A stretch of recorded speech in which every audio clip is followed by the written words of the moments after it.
इससे पहले वाला वीडियो में हम लोग ने सहसंयोजक बंधन के बारे में पढ़ाए थे, जिसमें हम बताए थे कि एकल सहसंयोजक बंधन क्या होता है, द्विक सहसंयोजक बंधन क्या होता है, त्रिक सहसंयोजक बंधन क्या होता है। एक बार फिर से ध्यान से सुन लीजिए। एकल सहसंयोजक बंधन में दो परमाणु एक एक इलेक्ट्रॉन का साझेदारी करके नए यौगिक का निर्माण करते हैं, तो उसको हम लोग एकल सहसंयोजक बंधन बोलते हैं। अब दो परमाणु दो दो इलेक्ट्रॉन का साझेदारी करके नए यौगिक का निर्माण करते हैं, तो उसे द्विक सहसंयोजक बंधन कहते हैं। और जब कोई दो परमाणु तीन तीन इलेक्ट्रॉन को साझेदारी करके नए यौगिक का निर्माण करते हैं, तो उसे हम लोग त्रिक सहसंयोजक बंधन कहते हैं। तो इस प्रकार से हम लोग वैद्युत संयोजक और सहसंयोजक बंधन के बारे में पढ़ चुके हैं।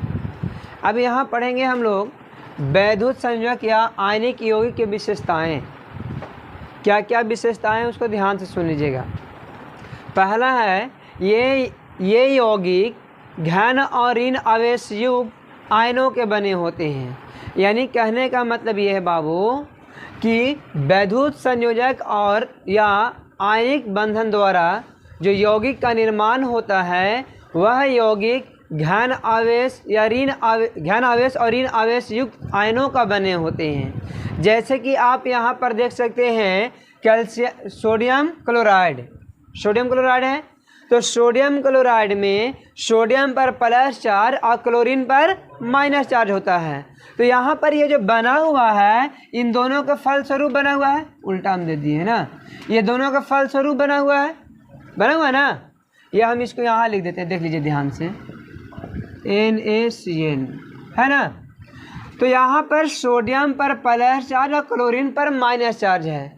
तो यहाँ इसमें जो ये क्या है, आवेश युक्त है, ये भी क्या है, आवेश युक्त है। इनके आयन है प्लस और इनका आयन है माइनस, है ना। तो यहाँ पर आवेश युक्त आयनों के ये बने होते हैं। ये सोडियम आयन है, ये क्लोरीन आयन है। तो सोडियम आयन पर प्लस चार्ज है और क्लोरीन आयन पर माइनस चार्ज है। तो कहीं ना कहीं देख रहे हैं कि दोनों पर आवेश है। तो इनके आयन जो है आवेश युक्त है कि नहीं है, किसका, सोडियम क्लोराइड परमाणु का या अणु का, अणु का, है ना। ये अणु परमाणु नहीं है, ये अणु है, ठीक है। अब आगे हैं, ये समझ में आ गया आप लोग को अच्छे से। हम क्या बोले, इनके यौगिक यानी वैद्युत संयोजक या आयनिक यौगिक, आयनिक बंधन द्वारा जो यौगिक बनते हैं। यहाँ पर आप देख रहे हैं सोडियम क्लोराइड क्या है, सोडियम क्लोराइड वैद्युत संयोजक द्वारा बना हुआ है या आयनिक बंधन द्वारा बना हुआ है ना। सहसंयोजक यौगिक नहीं है, इलेक्ट्रॉन के साझेदारी नहीं करते हैं। इलेक्ट्रॉन के साझेदारी सिर्फ अधातु करते हैं। धातु और अधातु के बीच में साझेदारी नहीं होती है, धातु और अधातु के बीच में साझेदारी नहीं होती है ना।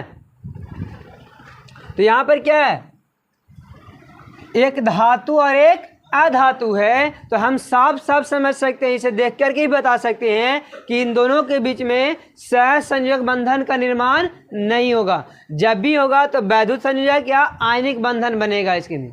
तो इनके फलस्वरूप जो यहाँ पर यौगिक बना हुआ है, तो यौगिक का निर्माण जो हुआ है इनके आवेश के कारण न हुआ है। ये आवेश के कारण ये दोनों के बीच में अट्रैक्टिव पावर आया था, आकर्षण बल आया था, और आकर्षण बल के कारण यह बंधन बन करके NaCl बना हुआ है। तो हम बोल सकते हैं कि इनके आयन जो होते हैं वो आवेश युक्त होते हैं। कैसे होते हैं, एक पर प्लस चार्ज और एक पर, एक घन आवेश का होता है, एक ऋण आवेश का होता है। समझ में आ गया, क्लियर। अब आगे बढ़ते हैं। दूसरा, इनके द्रव्यनांक और क्वथनांक उच्च होते हैं। यानी सहसंयोजक यौगिक या आयनिक यौगिक जो होते हैं उनका द्रव्यनांक और क्वथनांक दोनों ही उच्च होते हैं। कारण क्या है, घन आयन और ऋण आयन के बीच में मजबूत स्थिर आकर्षण बल कार्य करता है ना जी। मजबूती से आकर्षण बल काम करता है इन दोनों के बीच में। तो इन दोनों के बीचों में मजबूती से आकर्षण बल कार्य करने के कारण इनका द्रव्यनांक और क्वथनांक क्या होता है, ये कठोर हो जाते हैं। इसलिए द्रव्यनांक और क्वथनांक क्या होते हैं, उच्च हो जाते हैं। क्लियर है। आगे देखते हैं। तीसरा, ये जल में विलय किंतु कार्बनिक विलायकों में अविलय होता है। विलय का मतलब क्या? घुल जाना, और अविलय का मतलब नहीं घुलना। ठीक है, तो जल में ये विलय क्यों होता है? और कार्बनिक यौगिक जैसे में कैल्शियम नहीं, क्या बोल सकते हैं उसको, जैसे में कार्बन डाइऑक्साइड, बेंजीन हो गया, एसीटोन हो गया, इनके बीच में क्या होता है कि ये मजबूत होते हैं, कठोर होते हैं, और कठोर होने के कारण ये जल में घुलते नहीं है। लेकिन अगर जल में ये जो इनकी बात कही जाए, वैद्युत संयोजक की बात कही जाए, तो वैद्युत संयोजक जो होते हैं वो जल में विलय हो जाते हैं। क्या होते हैं? जल में विलय होने का कारण क्या है? तो जल के अणु आयनिक यौगिक में विद्यमान आयनों के साथ क्या करता है? तेजी से क्रिया कर लेता है, उसके साथ रिएक्ट कर लेता है। और रिएक्ट जब ये करता है तो उनको आयनों के बीच में जो आकर्षण बल काम करता है, उस आकर्षण बल को कमज़ोर कर देता है। और वो आकर्षण बल कमज़ोर जब होते हैं तो इनका आयन टूट जाते हैं। क्या होते हैं? और टूटने के कारण अलग अलग हो जाते हैं, और फलतः वो जल में घुल जाते हैं। तो हम बोलेंगे कि वैद्युत संयोजक द्वारा जो यौगिक का निर्माण होता है वो जल में विलय होते हैं, क्योंकि इनके आयनों के साथ जल जो होता है जल्दी से रिएक्ट कर लेता है ना। और रिएक्ट करने के कारण उनके बीच में जो आकर्षण बल है वो आकर्षण बल को कमज़ोर कर देता है, और कमज़ोर करके उसे तोड़ देता है, और तोड़ने के बाद ये अलग अलग होकर के जल में घुल जाते हैं। जैसे कि आप नमक की ही बात कर लीजिए, नमक को हम जल में डालते हैं तो क्या होता है? घुल जाता है ना, कि नहीं घुलता है? घुल जाता है। तो ये हम बोलेंगे घुलने का कारण क्या है? तो इनके जो अणु है, ये जल जो होता है इनके अणु के साथ जल्दी से रिएक्ट कर लेता है ना। और रिएक्ट करने के कारण इनके अणु टूट जाते हैं। इनके बीच में जो आकर्षण बल काम करता है वो आकर्षण बल क्या होता है? कमज़ोर होकर के टूट जाते हैं, और टूट के ये अलग अलग हो जाते हैं, जिसके कारण ये जल में क्या होते हैं? विलय हो जाते हैं। किंतु कार्बनिक यौगिक, कार्बन डाइऑक्साइड हो गया, बेंजीन हो गया, एसीटोन हो गए, ये सब जो होते हैं कठोर होते हैं, और ये जल में नहीं घुल पाते हैं, क्योंकि इनके आयन के बीच में आकर्षण बल जो होता है मजबूती से नहीं होता है। लेकिन जल उनके साथ रिएक्ट नहीं कर पाता है, जल उनके साथ रिएक्ट नहीं कर पाता है, जिसके वजह से उनके आयनों को अलग अलग नहीं कर पाता है, और नहीं करने के कारण ये जल में घुलता नहीं है।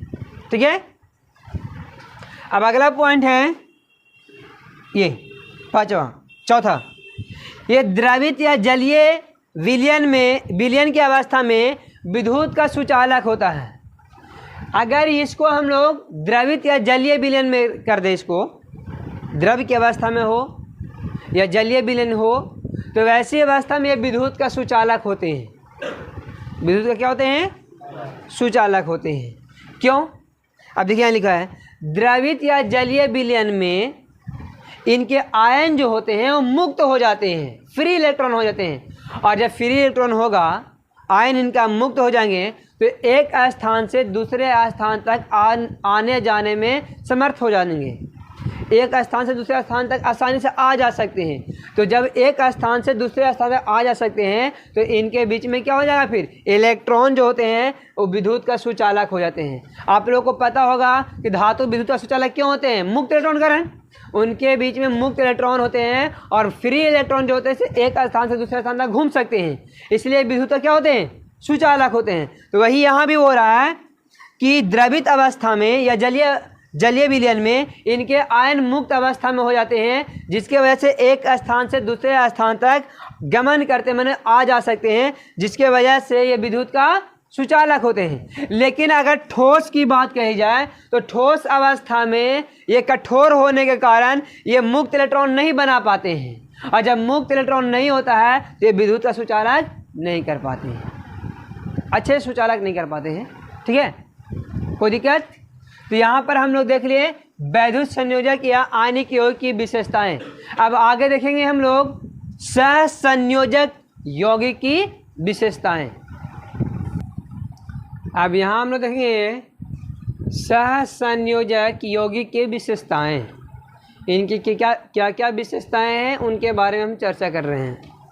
पहला है इनके यौगिक उदासीन अणु का बना होता है। इनके यौगिक में कोई आवेश नहीं होता है, कोई चार्ज नहीं होता है। कारण ये है कि इनके बीच में न तो इलेक्ट्रॉन ग्रहण कोई करता है और न त्याग करता है, दोनों ही चीज़ नहीं होता है। न तो ग्रहण करते हैं और न त्याग करते हैं, दोनों पार्टनरशिप करते हैं। क्या करते हैं? तो पार्टनरशिप करने पर कोई में आवेश उत्पन्न नहीं होगा। आवेश कब उत्पन्न होता है? जब कोई एक तत्व दूसरे के इलेक्ट्रॉन दे रहा होता है और वह इलेक्ट्रॉन ले रहा होता है, तब जाके उन पर आवेश आता है। लेकिन यहाँ पर क्या सहसंयोजक बंधन में कोई भी इलेक्ट्रॉन ग्रहण करता है? कोई भी तत्व इलेक्ट्रॉन ग्रहण करता है? नहीं करता है। कोई भी इलेक्ट्रॉन त्याग करता है? नहीं करता है।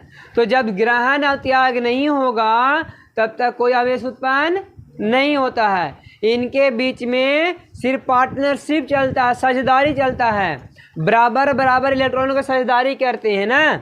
तो हम बोल सकते हैं कि इनके जो यौगिक होते हैं वो क्या होते हैं? उदासीन होते हैं, आवेश युक्त हीन होते हैं, इस पर कोई आवेश नहीं होता है। क्लियर है? आगे है दूसरा पॉइंट, इनका द्रव्यनांक और कवचनांक क्या होते हैं? निम्न होते हैं, क्योंकि इनके बीच में आकर्षण बल काम नहीं करता, उतना मजबूती से करता है, लेकिन वैद्युत संयोजक बंधन जो था उसके द्वारा या आणिक बंधन जो था उसके द्वारा जो यौगिक बना था उसके अपेक्षा में बहुत कम मात्रा में ये आकर्षण बल काम करते हैं यहाँ पर ना। तो इसीलिए इसका द्रव्यनांक और कवचनांक क्या होते हैं? निम्न होते हैं। देखिए लिखा हुआ है कार्य में, सहसंयोजक यौगिक उदासीन अणु के बने होते हैं या उदासीन अणु के बीच अस्थिर अंतरा आणविक आकर्षण बल बहुत कमजोर होता है। इनके बीच में आकर्षण बल बहुत क्या होता है? कमजोर होता है। इसलिए क्या होते हैं? इनका द्रव्यनांक और कवचनांक क्या होता है? निम्न होता है। तीसरा पॉइंट है, इनके यौगिक जल में प्राय अविलय किंतु कार्बनिक विलायकों में विलय होता है। इनके यौगिक जो है वो जल में नहीं घुलते हैं, लेकिन कार्बनिक यौगिक में घुल जाते हैं। आगे है, क्योंकि जल रिएक्ट नहीं करता है ना, उनके आयनों के साथ जल रिएक्ट नहीं करता, इसके वजह से ये क्या होता है? जल में नहीं घुलता है। अगर इनके यौगिक विद्युत का कुचालक होते हैं। क्या होते हैं? विद्युत का कुचालक माने ये विद्युत धारा को एक छोर से दूसरे छोर प्रवाहित नहीं कर सकते हैं, क्योंकि ये उदासीन अणु का बना होता है ना जी। क्या चीज़ का बने होते हैं ये? इस पर कोई आवेश नहीं है, इसमें फ्री इलेक्ट्रॉन नहीं होते हैं, और फ्री इलेक्ट्रॉन नहीं होने के कारण ये क्या होगा? विद्युत का कुचालक होगा। अब आगे हम लोग चर्चा करेंगे सहसंयोजक यौगिक और वैद्युत संयोजक बंधन, वैद्युत यौगिक है ना, वैद्युत संयोजक यौगिक के बीच में अंतर है ना, क्या क्या अंतर है इसके बारे में हम लोग चर्चा करेंगे। उससे पहले आप लोग देखिए यहाँ पेज नंबर 55 पर दिया हुआ है सहसंयोजक यौगिक के भी उदाहरण, सहसंयोजक यौगिक की। तो यहाँ पर आप लोग मेथेन का सूत्र दिया है CH4, प्रोपेन का एथेन का दिया है C2H6, फिर उसके बाद प्रोपेन का दिया है C3H8 है ना, ब्यूटेन का है C4H10, उसके बाद इथिलीन का है C2H4, उसके बाद एसिटिलीन का है C2H2, जल का है H2O, अमोनिया का है NH3, carbon dioxide CO2, hydrogen chloride का है HCl, और यहाँ पर क्या है? कार्बन डाई सल्फाइड है ना, CH2, डाई लग गया सल्फाइड में तो क्या होगा? H2 ना होगा, तो CH2, carbon tetrachloride CCl4, glucose C6H12O6, उसके बाद यूरिया H2NCONH2। ये सूत्र को आप लोग को याद कर लेना है, ठीक है? ये आप लोग होमवर्क समझ लीजिएगा, इसको क्लियर करके लाना, याद करके लाना है, ठीक है? अगले क्लास में हम पूछेंगे। अब क्या है? वैद्युत संयोजक तथा सहसंयोजक यौगिक में अंतर। वैद्युत संयोजक तथा सहज संयोजक यौगिक में अंतर पढ़ना है हम लोग को। तो देखिए क्या क्या अंतर है, देखते हैं अब हम लोग। देखिए यहाँ पर है वैद्युत संयोजक और सहज संयोजक यौगिक में अंतर। आप लोग को जो यहाँ विशेषताएं लिखा है वो भी लिख दीजिए तो काम चलेगा। जो हम विशेषताएं लिखाए हैं दोनों का, वो दोनों का विशेषता भी दोनों तरफ लिख दीजिएगा तो आपको काम चल जाएगा। लेकिन यहाँ पर देख लीजिए पहला में लिखा हुआ कि ए इलेक्ट्रॉन को पूर्ण स्थानांतरण के फलस्वरूप बनते हैं। यानी वैद्युत संयोजक जो यौगिक होते हैं ये इलेक्ट्रॉनों के स्थानांतरण के फलस्वरूप बनते हैं। जैसे कि यहाँ पर देख लीजिए सोडियम और क्लोरीन है, तो सोडियम से एक इलेक्ट्रॉन इसमें क्लोरीन में आता है तब न NaCl बनता है। तो इलेक्ट्रॉनों को स्थानांतरण के फलस्वरूप ये बना कि नहीं बना, बना ना। तो पहला में हम लिख रहे हैं वैद्युत संयोजक के तरफ कि ये इलेक्ट्रॉन के पूर्ण स्थानांतरण के फलस्वरूप बनता है। और ये क्या करते हैं, सहज संयोजक यौगिक इलेक्ट्रॉनों के पारस्परिक साझेदारी के फलस्वरूप बनता है। इसमें पार्टनरशिप होता है और इसमें क्या होता है, इलेक्ट्रॉनों का स्थानांतरण होता है। पहला अंतर समझ में आ गया। दूसरा है ये आयन के बने होते हैं। ये क्या होते हैं, आवेश युक्त आयनों का बना होता है। वैद्युत संयोजक आवेश युक्त आयनों का बना होता है और सहज संयोजक यौगिक उदासीन अणु का बना होता है। क्लियर है। आगे देखते हैं। ये मुख्यतः क्रिस्टलीय ठोस पदार्थ होते हैं।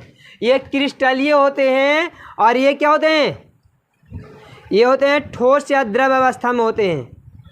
ये क्रिस्टलीय नहीं भी हो सकते हैं ना। आगे देखते हैं। इनके द्रव्यनांक और क्वथनांक क्या होते हैं, उच्च होते हैं, इनके निम्न होते हैं। ये जल में विलय होते हैं किंतु कार्बनिक विलायकों में अविलय होते हैं। और ये जल में अविलय होता है किंतु कार्बनिक विलायकों में विलय होते हैं। और देखिए ये विद्युत अपघटन करने पर विघटित हो जाते हैं। इनको में अगर विद्युत अपघटन किया जाए तो ये टूट जाते हैं। ये क्या होते हैं, लेकिन ये टूटते नहीं हैं। आगे देखिए।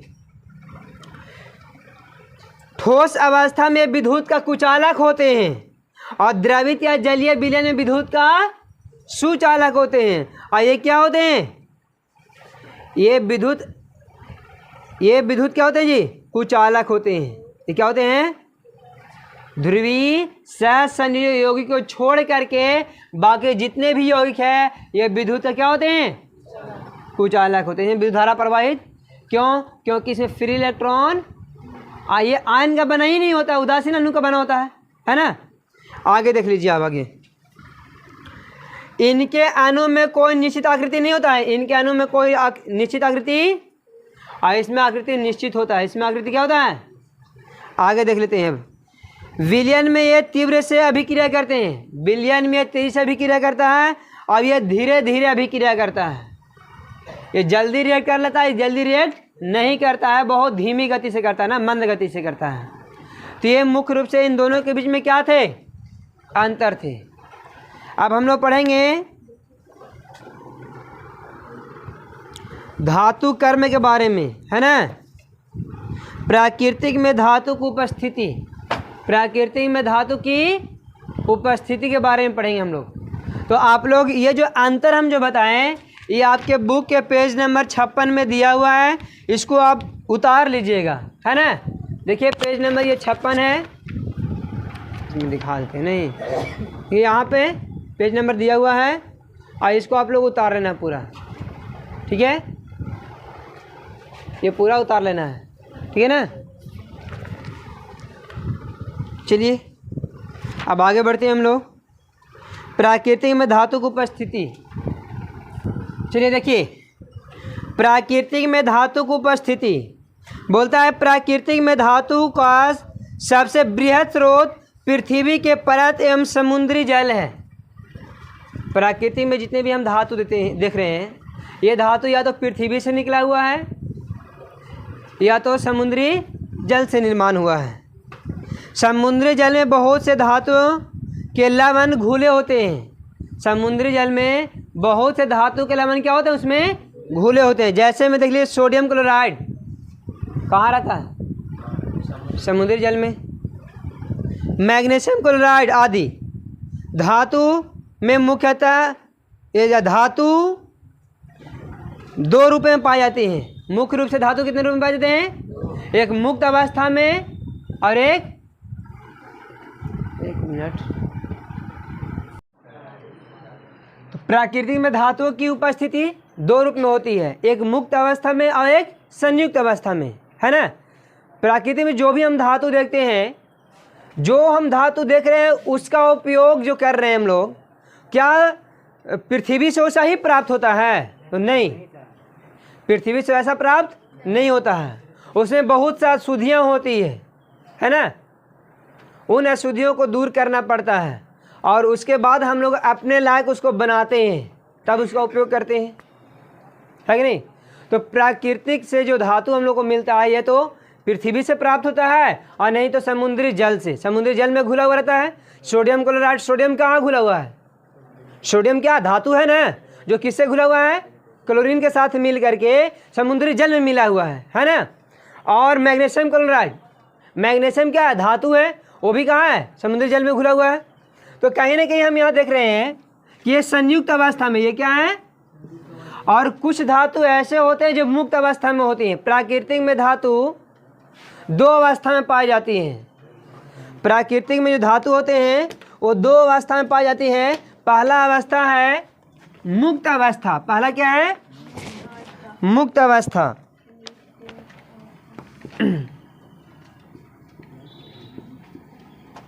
मुक्त अवस्था।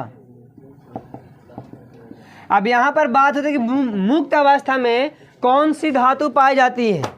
मुक्त अवस्था में कौन सी धातु पाई जाते हैं? तो मुक्त अवस्था में वे धातुएं मुक्त अवस्था में पाई जाती हैं जिन पर वायु के ऑक्सीजन, कार्बन डाइऑक्साइड, जल वाष्प, नाइट्रोजन आदि का कोई प्रभाव नहीं पड़ता है। मुक्त अवस्था में वे धातु पाए जाते हैं जिन पर वायु का ऑक्सीजन, कार्बन डाइऑक्साइड, है ना जी, और है जल वाष्प, नाइट्रोजन, ये सब का कोई प्रभाव नहीं पड़ता है। जैसे ही आप सोना देख रहे हैं ना, इस सोना पर ऑक्सीजन का कोई प्रभाव पड़ता है, कार्बन डाइऑक्साइड का कोई प्रभाव पड़ता है, तो ये मुक्त अवस्था में पाया जाता है। ये क्या हो गए? मुक्त अवस्था में पाए जाते हैं। याद रहेगा ना, ना तो इस पर ऑक्सीजन का कोई प्रभाव पड़ेगा, ना कार्बन डाइऑक्साइड का प्रभाव पड़ता है, ना नाइट्रोजन का प्रभाव पड़ता है, H2O का इसका भी प्रभाव नहीं पड़ता है। इसका जल का प्रभाव पड़ेगा इस पे? नहीं ना। अच्छा, और ना ही इसका कार्बन डाइऑक्साइड हो गया, नाइट्रोजन हो गया, है ना, ऑक्सीजन हो गया। तो जिन धातुओं पर ये सब का कोई प्रभाव नहीं पड़ता है वह धातु मुक्त अवस्था में पाए जाते हैं। कौन सी अवस्था में? सिल्वर भी देख लीजिए, चांदी, शुद्ध चांदी, है ना, उस पर भी सबका कोई प्रभाव नहीं पड़ता है। और है प्लेटिनियम है। तो देखिए यहाँ पर सिल्वर हो गया, गोल्ड हो गया, यानी सोना हो गया, प्लेटिनियम हो गए, ये सब क्या है? क्रियाशील धातु है। क्या है? तो हम बोल सकते हैं कि क्रियाशील धातु मुक्त अवस्था में पाए जाते हैं। क्रियाशील धातु, सॉरी एक मिनट, क्रियाशील अक्रियाशील ना होगा जी, वो जल्दी रिएक्ट नहीं करता है। क्रियाशील धातु में सोडियम हो गया, पोटेशियम हो गया, ये ना है। तो ये क्या है? सिल्वर, Au, ये सब क्या है जी? अक्रियाशील धातु। ये मुक्त अवस्था में पाए जाते हैं, जो किसी से रिएक्ट नहीं करते हैं। ठीक है। अब यहाँ पर दूसरा है संयुक्त अवस्था। संयुक्त अवस्था। तो संयुक्त अवस्था में वे सब धातु पाए जाते हैं जिस पर ऑक्सीजन, कार्बन डाइऑक्साइड, नाइट्रोजन का प्रभाव पड़ता है। का प्रभाव क्या होता है? पड़ता है। तो वे सब धातुएं संयुक्त अवस्था में यौगिक के रूप में रहते हैं। किस अवस्था में रहते हैं? संयुक्त अवस्था में यौगिक के रूप में रहते हैं। जैसे कि आप देख सकते हैं सोडियम, पोटेशियम, है ना जी, मैग्नीशियम, ये सब क्या है? ये सब जो धातु है ये संयुक्त अवस्था में, संयुक्त मतलब जुड़ा हुआ, संयुक्त का मतलब ही क्या होता है? जुड़ा हुआ। तो ये सब जो धातु आप देख रहे हैं, सोडियम, पोटेशियम, मैग्नीशियम और भी है, वे सब धातु संयुक्त अवस्था में होते हैं, यानी किसी न किसी के साथ मिले हुए होते हैं। जैसे कि सोडियम है तो NaCl, NaCl क्या है? आपका यौगिक है ना, नाइट इस पर और इस पर ऑक्सीजन का भी प्रभाव पड़ जाता है, कार्बन डाइऑक्साइड का भी प्रभाव पड़ता है, नाइट्रोजन का भी प्रभाव पड़ सकता है। समझ में आ रहा ना? तो ये सब पर प्रभाव पड़ता है, इसीलिए ये क्या रहते हैं कि दूसरे से ऑलरेडी पहले ही से जुड़े हुए रहते हैं, और जब पहले से ये जुड़े होंगे तो इसका कोई प्रभाव नहीं पड़ेगा। आज समझ में? जब ये संयुक्त अवस्था में होंगे तो इस सब का कोई प्रभाव नहीं पड़ता है। लेकिन अगर ये संयुक्त अवस्था में ना होंगे, एक तत्व के रूप में होंगे, है ना, यहाँ पर आयरन की बात है, आयरन भी है संयुक्त अवस्था में, है ना। तो ये क्या है? संयुक्त अवस्था में क्यों रहते हैं? क्योंकि संयुक्त अवस्था में रहने पर ये सब पर ना तो ऑक्सीजन का कोई प्रभाव पड़ता है, ना कार्बन डाइऑक्साइड का प्रभाव पड़ता है, और न ही नाइट्रोजन का प्रभाव पड़ता है। कब? जब ये संयुक्त अवस्था में रहते हैं तब। लेकिन अगर ये तत्व के रूप में खाली ये क्या है? सोडियम रहेगा, तो जब सोडियम रहेगा तब ऑक्सीजन का प्रभाव पड़ जाएगा। पोटेशियम है तो पोटेशियम पर भी ऑक्सीजन का प्रभाव पड़ जाएगा। लेकिन जब ये संयुक्त अवस्था में रहेंगे तो नहीं पड़ता है। ठीक है?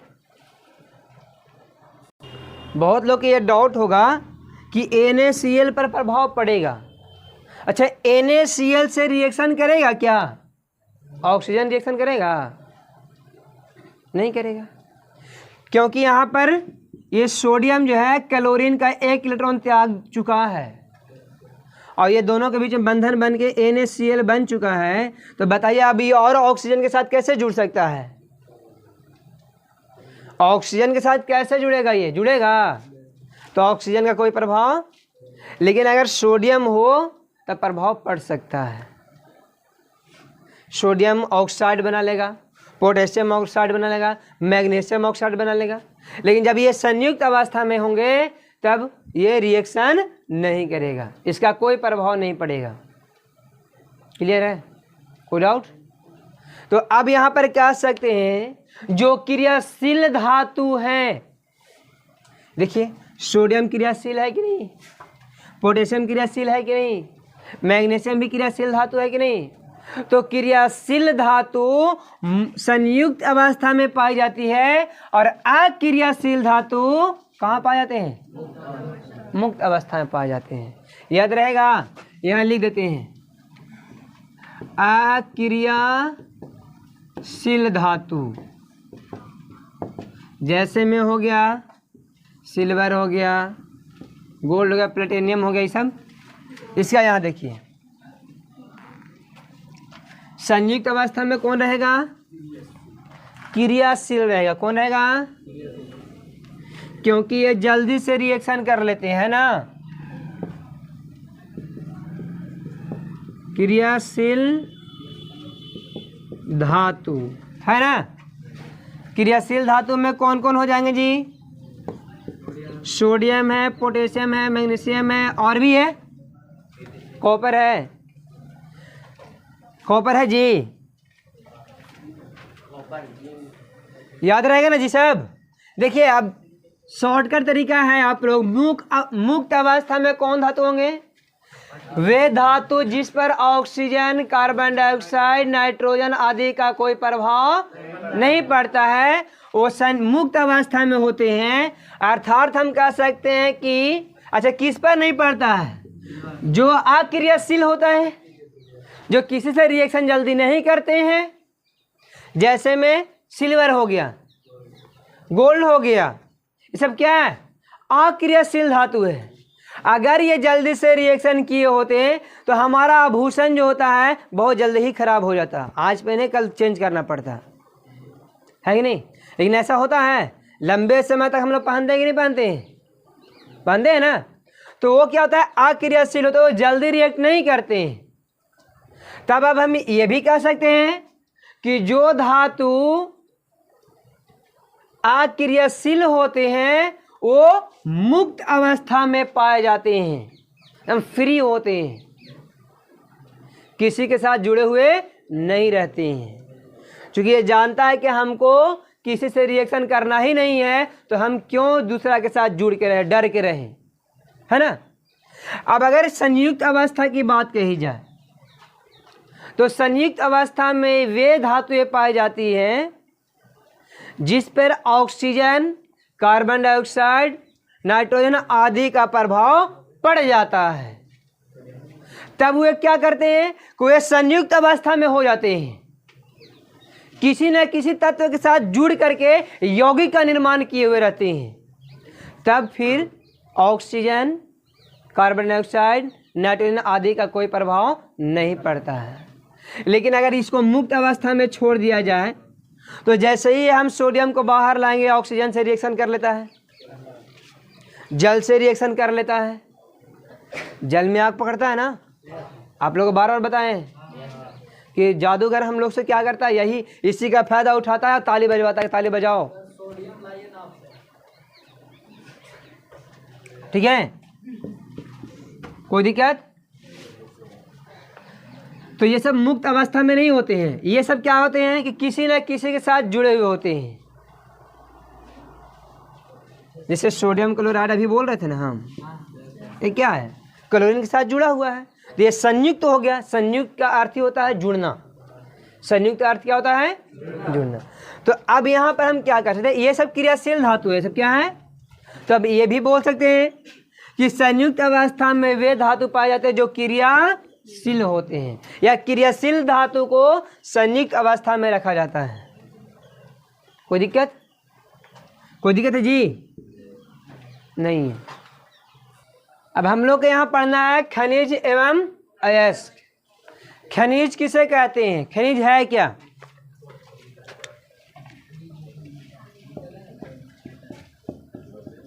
ध्यान से सुनिएगा आप लोग, खनिज है क्या?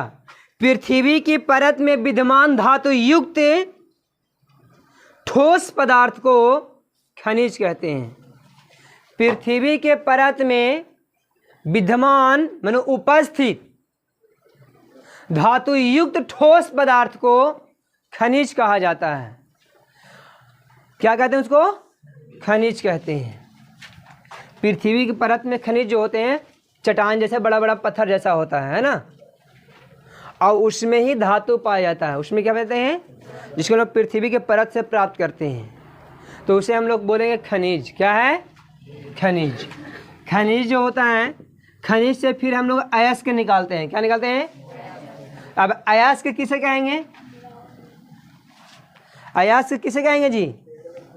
जिस खनिज में प्रचुर मात्रा में धातु विद्यमान हो, जिसे कम खर्च में एवं सरलता से धातु प्राप्त की जा सकती है, उसे हम लोग क्या बोलते हैं? अयस्क कहते हैं। क्या बोलते हैं? यहाँ जो खनिज आप देख रहे हैं, खनिज से जब हम धातु को कम खर्च में सरलता पूर्वक आसानी से प्राप्त कर लेंगे, तो उसी को हम लोग बोलते हैं अयस्क। क्या बोलते हैं? अयस्क बोलते हैं। और कुछ धातु ऐसे होते हैं जिनको हम आसानी से प्राप्त नहीं कर पाते हैं, जिनको प्राप्त करने के लिए खर्च ज़्यादा हो जाता है, तो उसका कोई नया नाम नहीं, खनिज का खनिज ही रह जाता है। खनिज का खनिज ही रह जाता है। ठीक है, जैसे मैं यहाँ पे उदाहरण दिया है,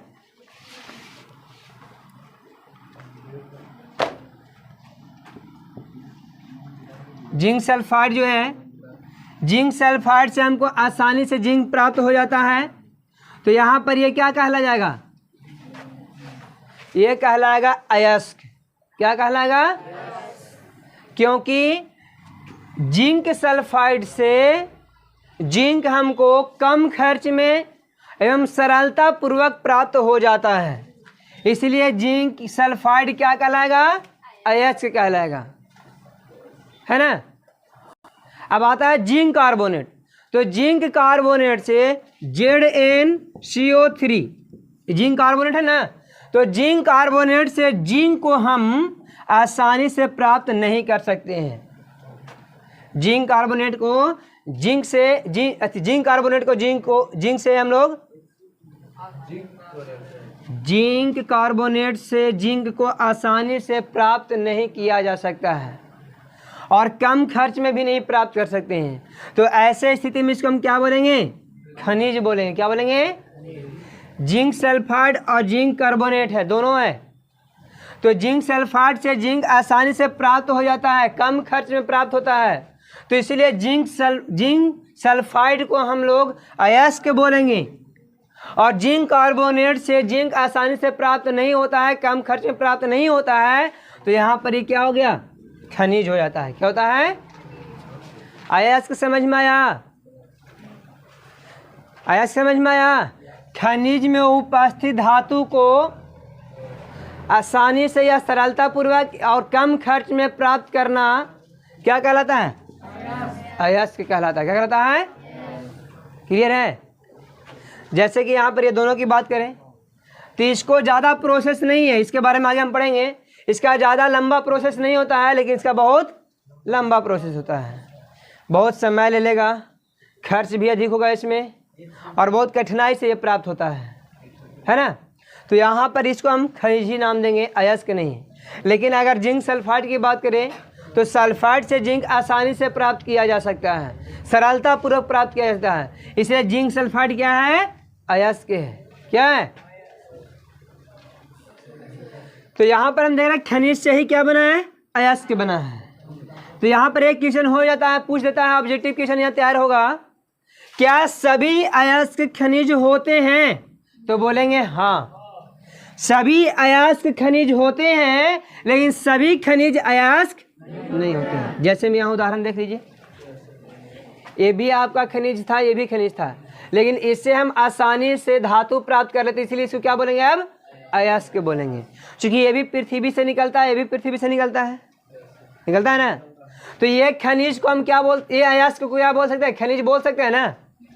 लेकिन इस खनिज को अयस्क हम बोल सकते हैं? नहीं बोलेंगे, क्योंकि इससे धातु को प्राप्त करने में बहुत खर्च हो जाता है, खर्चीला पड़ता है, थोड़ा समय ज़्यादा लेता है, कठिनाई होती है, इसलिए अयस्क नहीं, क्या है?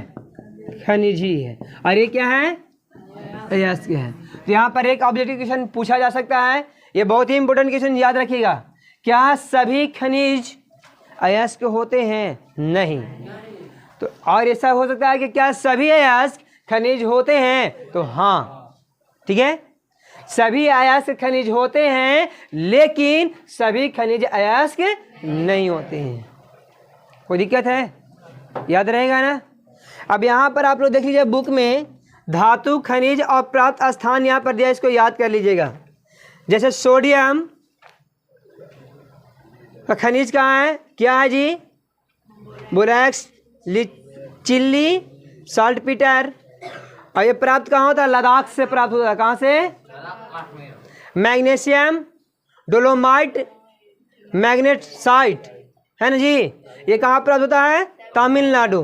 कैल्शियम जिप्सम से प्राप्त होता है ना जी, ये कहाँ मिलता है जी? राजस्थान, तमिलनाडु, जम्मू। और ये कॉपर पायराइट्स और मैलेकाइट से प्राप्त होता है ना जी। ये कहाँ मिलता है? झारखंड, उड़ीसा और मध्य प्रदेश। जिंक ब्लेड से प्राप्त होता है ना जी। अच्छा, ये कहाँ प्राप्त होता है? राजस्थान।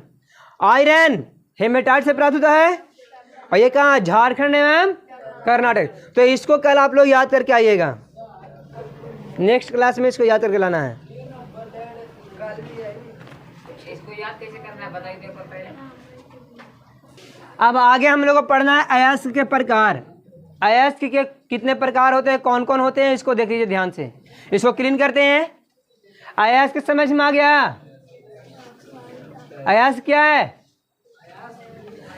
खनिज से प्राप्त, खनिज में उपस्थित धातुओं को सरल एवं कम खर्च में प्राप्त करना क्या कहलाता है? जैसे में यहाँ पर क्या है?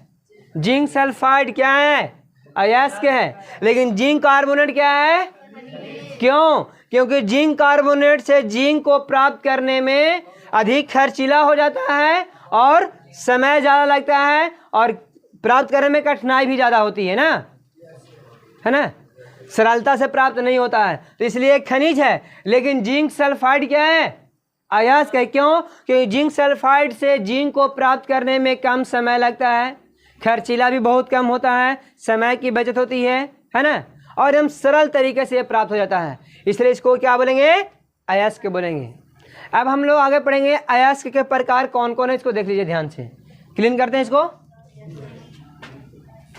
देखो और भी एक तरीका है पकड़ने का, तो हम सबसे आसान तरीका, खनिज क्या है? जिसको हम पृथ्वी से खान के निकालेंगे खनिज हो जाएगा, है ना, पृथ्वी से खान के निकालें, खनन भी द्वारा निकलेगा, वो खनिज हो जाएगा।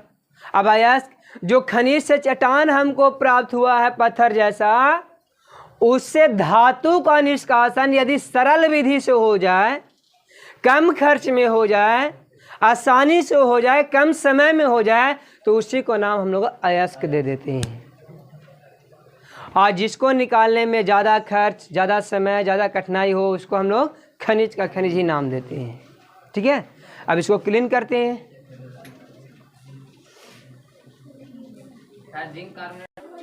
चलो देखो यहाँ पे अयस्क के प्रकार, अयस्क 5 प्रकार के होते हैं। पहला है ऑक्साइड अयस्क, दूसरा है सल्फाइड अयस्क, तीसरा है कार्बोनेट अयस्क, चौथा है हाइलाइड और पांचवा है फॉस्फेट अयस्क। तो ये देखिए ऑक्साइड अयस्क में copper, aluminium, zinc, tin, iron आदि जो होते हैं वो ऑक्साइड के रूप में रहते हैं। किस रूप में? जिसे में copper oxide, aluminium oxide, zinc oxide, tin oxide, iron oxide. Iron को क्या बोलते हैं? आयरन को क्या बोलते हैं? फेरिक होता है ना, फेरिक ऑक्साइड, है ना।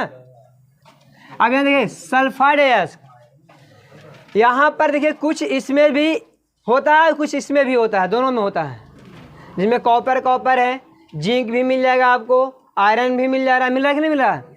तो कुछ अयस्क ऐसे होते हैं जो सल्फाइड के रूप में होते हैं, copper sulphide, silver sulphide, zinc sulphide, है ना, और यहाँ पर फेरिक सल्फाइड, है ना, ये सब है, सोडियम सल्फाइड। आप देखिए यहाँ पे कार्बोनेट अयस्क, इसमें धातु जो होते हैं कार्बोनेट के रूप में होते हैं। किसके रूप में होते हैं? Sodium carbonate, copper carbonate, calcium carbonate, magnesium carbonate.